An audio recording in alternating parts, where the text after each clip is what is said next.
प्रभाग क्रमांक 7 मधून श्रीमती बाणू मुसा जमादार, गणेश माळी, दयानंद खोत, उज्ज्वला बुधाजी कांबळे यांनी आपला उमेदवारी अर्ज दाखल केला।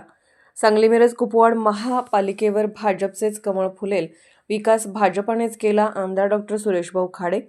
सांगली मिरज कुपवाड महानगरपालिका क्षेत्रामध्ये राष्ट्रवादी काँग्रेस किंवा काँग्रेसने नव्हे तर भारतीय जनता पक्षानेच खऱ्या अर्थाने विकास केला आहे। त्यामुळे आगामी महानगरपालिका निवडणुकीत भाजपचेच कमळ महापालिकेवर फुलेल असा ठाम दावा माजी पालकमंत्री व आमदार डॉक्टर सुरेशभाऊ खाडे यांनी केला आहे। मिरज येथील प्रभाग क्रमांक 7 मधील भाजप उमेदवारांच्या नामांकन अर्ज दाखल प्रसंगी ते बोलत होते।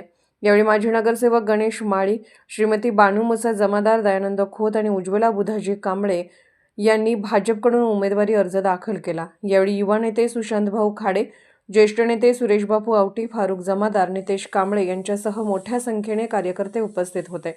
आमदार खाडे म्हणाले की भाजपने नेहमीच सर्वसामान्य जनतेच्या विकासाचे धोरण राबवले आहे।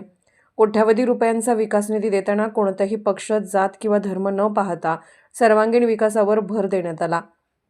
शहरातील रस्ते, पाणीपुरवठा, ड्रेनेज, आरोग्य व नागरी सुविधा मजबूत करण्यासाठी भाजपने सातत्याने प्रयत्न केले आहेत। ते पुढे म्हणाले की कोण कोणत्या पक्षात गेले याचा भाजपला फरक पडत नाही। भाजपमधून कोणीही दुसऱ्या पक्षात गेलेला नाही।